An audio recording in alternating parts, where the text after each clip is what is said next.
네, 국정기획위원회가 활동을 마치고 새 정부의 국정운영 5개년 계획을 발표했습니다. 네, 경제 측면에서 관심을 가질 내용이 많은데요. 스타트 경제, 오늘은 이정환 한양대 경제금융학과 교수와 함께하겠습니다. 어서 오십시오. 어서 오십시오. 5개년 계획, 어제 국정위에서 발표가 나왔어요. 경제 분야 어떤 내용들이 있었습니까? 일단 혁신 경제에 관한 내용들이 있었고요. 지역 균형 발전에 관한 내용들, 그를 뒷받침하기 위한 재정 정책이라든지 혹은 세수 정책을 어떻게 운영할 것인가에 대한 비전을 좀 보여줬다라고 말씀드릴 수 있겠습니다. 총 123개의 과제를 내놨는데 이 중에 한 29개 정도 제가 기억한 게 맞다라고 하면은 이제 이것이 혁신 경제에 관련된 분야였고요. 네. 그다음에 지역 균형 발전 같은 분야 역시 굉장히 중요하게 다루었다고 보시면 될 것 같습니다. 혁신 경제란 것이 결국은 규제 합리화, 그러니까 민생 안정과 내수 활성화라는 것이 결국은 생활을 안정화시키겠다는 이야기고 이런 내수를 활동시켜서 결국 경제를 일단 뒷받침하겠다는 말씀을 드릴 수 있을 것 같고요. 그 혁신 분야는 아무래도 AI 바이오, 이 신산업 물상에 적극적으로 투자를 하겠다. 그리고 AI 고속도로를 도입하면서 우리가 소버린 AI에 대해서 굉장히 적극적으로 나서고 있는데 이것을 우리나라 전체가 쓸 수 있게끔 하는 이런 내용을 말씀드렸다라고 보시면 될 것 같습니다. 벤처 투자 역시 중요하다고 볼 수가 있는데 이제 아무래도 혁신이 일어나려고 하면은 모험 자본이 있어야 되고요. 모험 자본이라는 것은 주식형 자본, 특히 벤처 자본들이 있어야 된다라고 많이 생각을 하기 때문에 벤처 자본 투자 같은 내용들도 굉장히 많았다. 그리고 이제 메가특구라든지 이런 지역 균형 발전에 대한 내용들도 충실히 하면서 결국은 혁신과 내수 안정, 지역 경제, 그러니까 지역 균형 발전에 대한 논의를 전반적으로 수행했다라고 아마 보시면 될 것 같습니다. 네, 교수님께서 보시기에 저 몇 가지들의 과제 중에서 좀 눈에 띄는 과제들이 있었다면요? 사실 이제 과제들 자체는 어떻게 보면은 뭐랄까 좀 지속적으로 나온 과제들이거든요. 그러니까 이제 지난 정권, 지지난 정권, 지지난 정권 해서 우리나라 혁신이 잘 안 일어난다라는 이야기를 계속 하고 있고, 다만 이제 AI 분야가 이제 현 이재명 정부에서 가장 방점을 찍은 분야이기 때문에 AI 산업에 대한 육성 정책, AI 고속도로라는 특정한 정책을 좀 만들어 가지고 결국 AI 산업을 육성하겠다. 이거 벤처 투자 같은 것들, 또 국민성장 펀드 같은 것들로 뒷받침하겠다라는 그런 이야기를 하고 있다라고 보시면 될 것 같습니다. 그다음에 이제 민생 안정은 늘 사실 내수 활성화 같은 분야는 늘 나온 내용들이라 보시면 될 것 같고, 네. 그렇기 때문에 이제 사실 과제는 다 정해져 있고 사람들이 생각하는 방향들이 있는데 이재명 정부에서 강조하는 거는 아무래도 AI 분야가 아닌 것인가, AI 분야에 대해서 적극적으로 투자를 하고, 바이오도 지금 아무래도 바이오가 또 AI와 결합할 수 있는 가능성이 굉장히 큰 분야이기 때문에 이쪽 산업에 대한 육성 정책을 강력하게 펴냈다라고 아마 보시면 될 것 같습니다. 전반적으로 봤을 때는 구체적인 내용이 좀 부족했고 구조 개혁 문제라든지 이런 부분들이 다뤄지지 않은 게 아쉽긴 했는데, 이거는 일단 국정기획위 발표니까요. 앞으로 어떻게 진행되는지 지켜보도록 하겠고요. 어쨌건 제일 중요한 거는 돈 문제가 아닐까 싶어요. 일단은 이 국정기획위에서는 세입 확충, 지출 절감 이렇게 해서 5년 동안에 210조 원을 마련하겠다 밝히고 있는데 충분하거나 가능한 이야기입니까? 어떻게 보십니까? 사실 쉽지는 않다라고 보시면 될 것 같고요. 아무래도 이제 인구 구조 변화라든지 그에 따른 경제 성장률의 하락 때문에 세입 확충이 어렵습니다. 그러니까 우리나라가 세수가 좀 부족하다는 이야기를 계속 하고 있는데 이게 좀 구조화된 요인이기 때문에 세수가 좀 부족한 상황이라고 보시면 될 것 같고, 이렇기 때문에 210조 가량의 정책, 펀드 만들고 그다음에 정책 자금 지원하고 210조 가량의 자금이 필요한데 세제 개편 같은 것들, 기존에 있던 감세를 줄이고 비과세로 되었던 거를 세금을 매기는 방식들을 통해서 세입 확충을 하겠다라는 이야기를 이야기하고 있고요. 그 다음에 조세행정 효율화라는 것은 더 이게 적절하게 그러니까 기존에 빼먹고 있었던, 그러니까 AI가 기존의 조세를 못하고 있었던 부분들을 찾아가지고 세금을 걷겠다라는 이야기라고 보시면 될 것 같습니다. 성장을 통한 세수 확충은 결국은 경제가 커지고 기업들이 수입을 많이 내게 되고, 이것이 고용 쪽으로 가면은 기업의 법인세라든지 개인의 소득세라든지 늘 수 있는 부분들이라 이런 부분에 대해서도 이야기를 하고 있고요. 한은 같은 경우에 또 잉여금 같은 것들이 있어서 이런 것도 기재부로 배당을 하면서 세입을 흔히 말하는 세수를 확충하겠다는 이야기로 나오고 있습니다. 그다음에 지출 같은 것들도 구조조정해서 비효율 비효율적으로 사용했던 돈들을 조금 어떻게 보자라면 좀 줄이고 뭐 그다음 기금이라든지 이런 것들 민간 투자 재원 같은 거 잘 마련해서 어떻게 보면 210조를 마련하겠다라는 플랜은 됐다라고 보시면 될 것 같습니다. 네. 알겠습니다. 말씀하신 것처럼 재원 결국엔 돈이 문제가 될 것 같은데 어제 이재명 대통령은 밭은 많은데 씨앗이 없다 이렇게 이야기를 했단 말이에요. 그래서 추가 국채 발행을 시사한 것이 아니냐. 대통령실은 과한 분석이다 이렇게 했는데 뭐가 과한 거 같지는 않고요. 일단 추가 국채 그러면은 돈을 더 빌리거나 돈을 더 건넨 증세 이런 방법밖에 없을 것 같은데 어떻게 보십니까? 아무래도 이제 국채 발행이 좀 가능한 시나리오라고 보시면 될 것 같고 우리나라에 사실 그러니까 210조를 만든다는 것이 돈이 쉽지 않거든요. 지금 사실 뭐 4, 5년 안에 210조라는 것은 매년 40조씩인데 우리나라 이제 복지 재정이라든지 이런 상황들 돈이 나가야 될 것들을 고려해 본다라고 하면은 이게 쉬운 숫자는 아니다라는 일단 말씀드릴 수 있겠고요.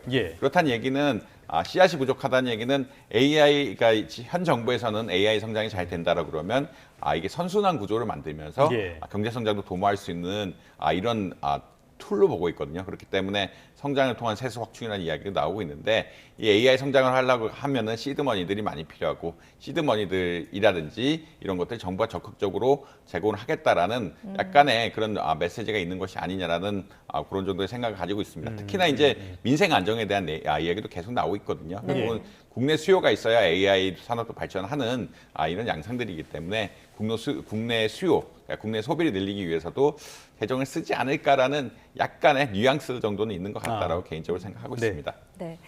또 눈에 띄는 것 중에 하나가 지금 이 코스피 5천이라는 구체적인 어떤 주가 지수를 목표로 제시했다는 점인데 그런데 최근에 나오는 뭐 세제 개편안이라든지 정책들이 이런 코스피 5천 시대를 지향하기에는 조금 역행하는 것이 아니냐 이런 지적들이 나오고 있거든요. 어떻게 보세요?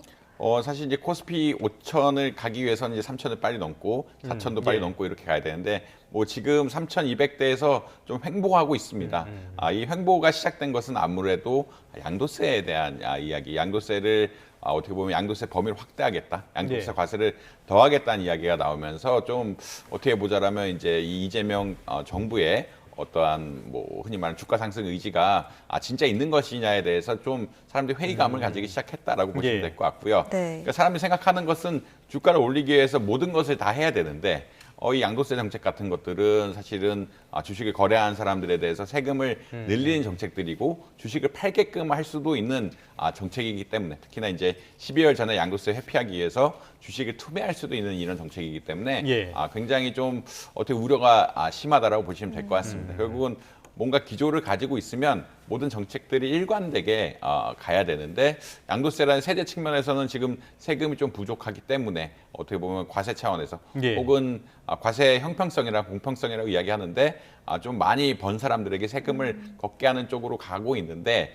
이것 자체는 사실은 어떻게 보자라면 뭐 주식 시장에는 부정적인 영향을 줄 수밖에 없는 주식의 수익률을 떨어뜨리는 이런 요인이기 때문에 주식 시장의 부정적인 요인이라고 생각할 수밖에 없고 그렇다는 얘기는 이제 사실 5천에 대해서 강력한 드라이브를 걸고 있지만 세금 확보 이런 다른 요인들에 따라서 실제로 할 것인가에 대한 좀 불안감들이 있다라고 보시면 될 것 같습니다.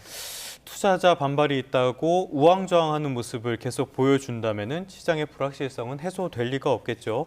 이럴 때야말로 소득이 있는 곳에 세금이 있다는 원칙대로 이런 것들을 설득하는 작업이 필요하지 않을까 싶습니다. 원칙대로가 중요할 것 같아요. 다음 주제 한번 살펴보도록 할까요? 기업 회생 절차를 신청한 홈플러스. 점포를 순차 폐점한다고 해요. 또 이런 소식이 전해졌는데 어떤 내용입니까? 아무래도 이 홈플러스가 이번 3월에 기업 구조조정, 흔히 말하는 워크아웃에 들어간 거죠. 그러니까 그 어떤 이야기냐면 기업의 부채 조정을 해야 된다는데 부채 조정한다는 것은 빚을 좀 탕감해. 지금 빚을 가진 사람들이 빚을 좀 탕감해 줘야 된다는 이야기고요. 근데 이러한 기업 구조 조정 과정이 가게 되면은 어떻게 보자라면 이 탕감을 할 때 그냥 탕감해 주지는 않습니다.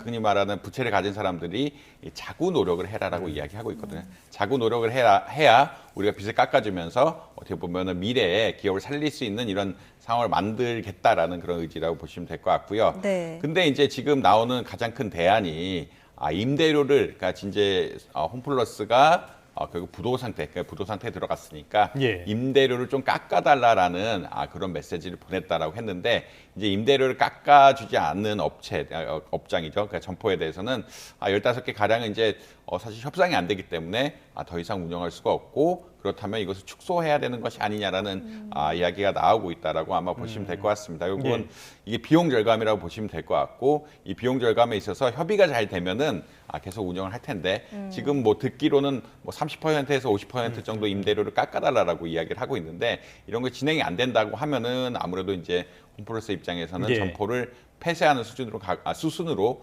가고 있다라고 보시면 될 것 같습니다. 네, 자, 홈플러스가 이렇게 점포 졸라매기를 하면서 긴급 경영 체계에 나서게 된 이유가 있잖아요. 배경이 있잖아요. 그 타임라인을 좀 짚어주신다면요. 아무래도 이제 홈플러스가 MBK에 인수되면서 왜냐면 빚을 굉장히 많이 가지고 인수됐다고 이야기하고 있거든요. 그러니까 MBK가 자기 자본 투자는 적게 하고 홈플러스가 가진 자산을 바탕으로 해서 빚을 굉장히 많이 냈습니다.